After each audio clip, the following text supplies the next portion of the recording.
But God remembered Noah and all the wild animals and the livestock that were with him in the ark. And he sent a wind over the earth, and the waters receded.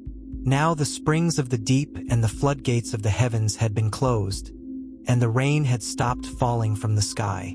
The water receded steadily from the earth. At the end of the 150 days the water had gone down, and on the 17th day of the 7th month the ark came to rest on the mountains of Ararat. The waters continued to recede until the 10th month, and on the first day of the 10th month the tops of the mountains became visible.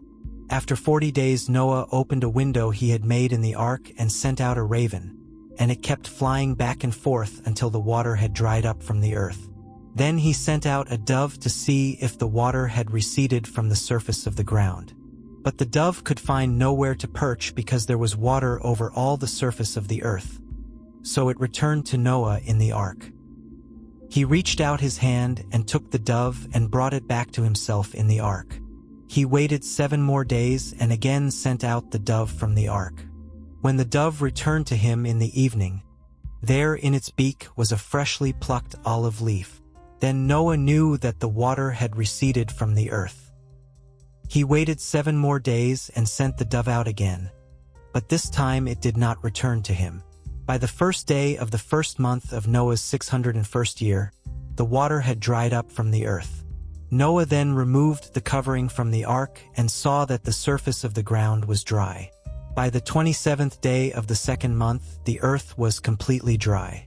Then God said to Noah, "Come out of the ark, you and your wife and your sons and their wives.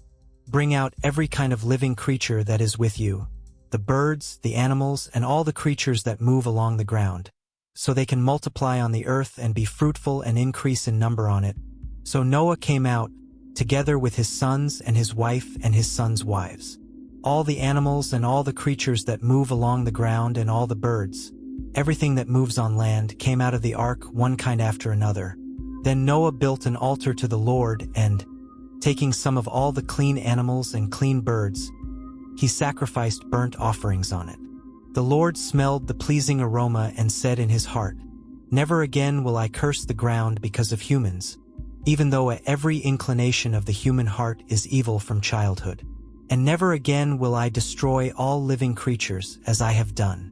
As long as the earth endures, seed time and harvest, cold and heat, summer and winter, day and night, will never cease."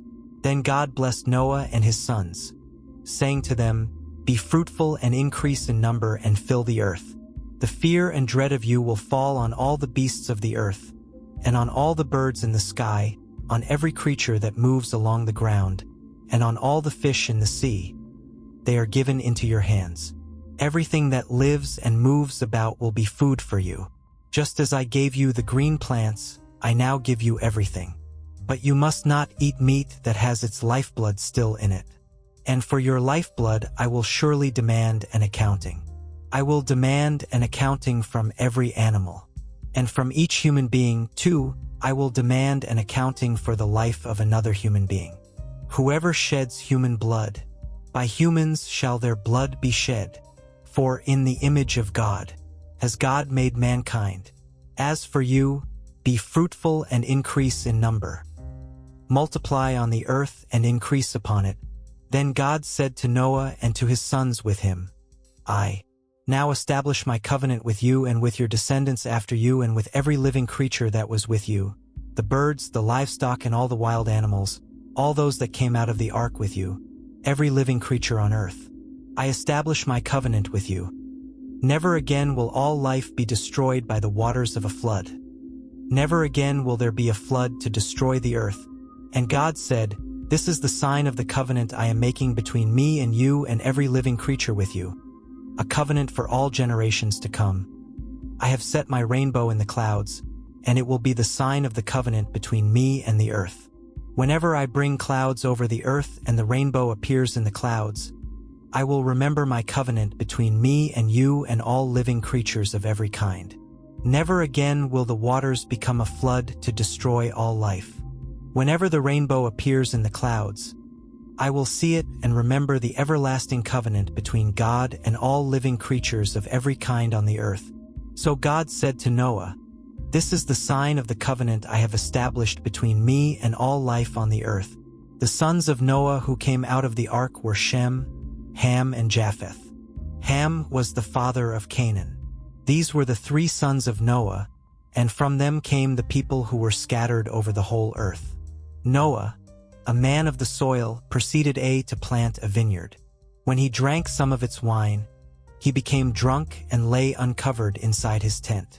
Ham, the father of Canaan, saw his father naked and told his 2 brothers outside. But Shem and Japheth took a garment and laid it across their shoulders. Then they walked in backward and covered their father's naked body. Their faces were turned the other way so that they would not see their father naked. When Noah awoke from his wine and found out what his youngest son had done to him, he said, 'Cursed be Canaan, the lowest of slaves. Will he be to his brothers?' He also said, 'Praise be to the Lord, the God of Shem. May Canaan be the slave of Shem. May God extend Japheth's territory. May Japheth live in the tents of Shem. And may Canaan be the slave of Japheth.' After the flood, Noah lived 350 years. Noah lived a total of 950 years, and then he died.